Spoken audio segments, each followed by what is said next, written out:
I must admit that I too, among hundreds of millions of educated people, was under the impression that the African slave trade was the sole responsibility of the Christian Europeans, the white race.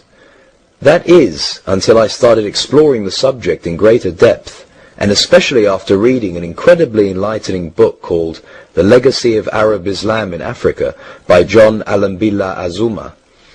My whole perspective and understanding has changed dramatically, and I would like you to tell us more about this subject. The success of Muhammadan Islam in deceiving, misinforming, deforming, and contorting both history and reality over a period of almost 1400 years has been astounding. That is, until now.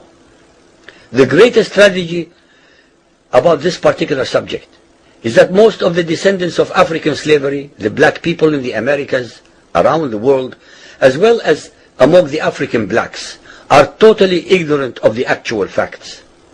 Before we lose the concentration of our listeners, I would like to make the following statement and then prove it. That the worst, most inhumane and most diabolical institution of the black African slave trade was initiated, refined, perpetrated and implemented by the Mohammedan Arabs and later aided and abetted by the black converts to Mohammedan Islam. I predict that, as usual, the two subcultures, those of denial of facts and of political correctness, will attack us without once disproving a single statement and or conclusion that we make.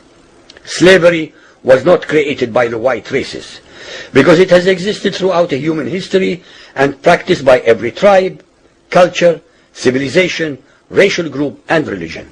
In fact, the very word slavery has its root in the name Slav, based upon the Slavic peoples of Europe who were subjugated by other Europeans. It is not common knowledge that the Arabic word abd is synonymous with the meaning of slave. For example, Abdullah means literally the slave of Allah, and that in the language of the Arabs, all black peoples are called abid, plural, for slaves. While much has been written concerning the transatlantic slave trade, surprisingly little attention has been paid to the Islamic slave trade across the Sahara, the Red Sea and the Indian Ocean.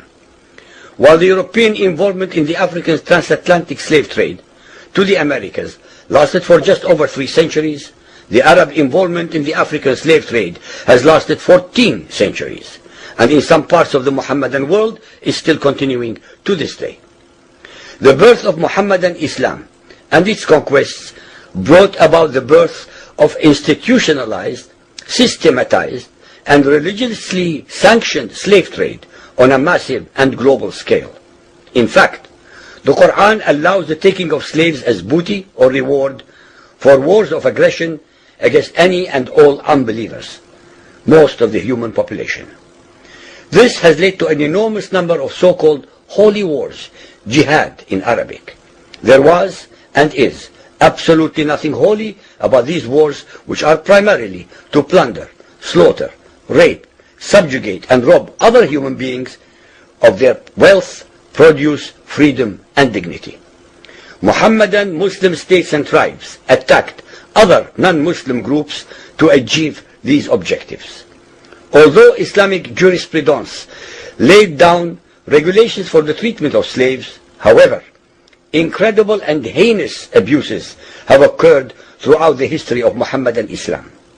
By the Middle Ages, the Arabic word abd was in general used to denote a black slave, while the word mamluk referred to a white slave. Ibn Khaldun, 1332 to 1406, the preeminent Islamic medieval historian and social thinker, wrote, "The Negro nations are, as a rule, submissive to slavery, because they have attributes that are quite similar to dumb animals." It should also be noted that black slaves were castrated based on the assumption that the blacks had an ungovernable sexual appetite. When the Fatimid Caliphate came to power in Egypt, they slaughtered all the tens of thousands of black military slaves and raised an entirely new slave army. Some of these slaves were conscripted into the army at age 10. From Persia to Egypt to Morocco, slave armies from 30,000 to up to 250,000 became commonplace. The Islamic slave trade took place across the Sahara Desert, from the coast of the Red Sea, and from East Africa across the Indian Ocean. The Trans-Sahara trade was conducted along 6 major slave routes. Just in the 19th century, for which we have more accurate records, 1.2 million slaves were brought across the Sahara into the Middle East, as well as a further 450,000 down the Red Sea and 442,000 from the East African coastal ports. That is a total of 2 million black slaves just in the 1800s. At least 8 million more were calculated to have died before reaching the Muslim slave markets. A comparison of the Islamic slave trade to the American slave trade reveals some extremely interesting contrasts. While 2 out of every 3 slaves shipped across the Atlantic were men, the proportions were reversed in the Islamic slave trade. 2 women for every man were enslaved by the Muslims. While the mortality rate of slaves being transported across the Atlantic was as high as 10%, the percentage of slaves dying in transit in the Trans-Sahara and East African slave market was a staggering 80 to 90%. While almost all the slaves shipped across the Atlantic were for agricultural work, most of the slaves destined for the Muslim Middle East were for sexual exploitation as concubines, in harems, and for military service. While many children were born to the slaves in the Americas, the millions of their descendants are citizens in Brazil and the United States of today. Very few descendants of the slaves that ended up in the Middle East survived. While most slaves who went to the Americas could marry and have families, most of the male slaves destined for the Middle East were castrated, and most of the children born to the women were killed at birth. It is estimated that possibly as many as 11 million Africans were transported across the Atlantic, 95% of which went to South and Central America, mainly to Portuguese, Spanish, and French possessions. Only 5% of the slaves ended up in what we call the United States today. However, a minimum of 28 million Africans were enslaved in the Muslim Middle East. Since at least 80% of those captured by Muslim slave traders were calculated to have died before reaching the slave markets, it is believed that the death toll from 1400 years of Arab and Muslim slave raids into Africa could have been as high as 112 millions.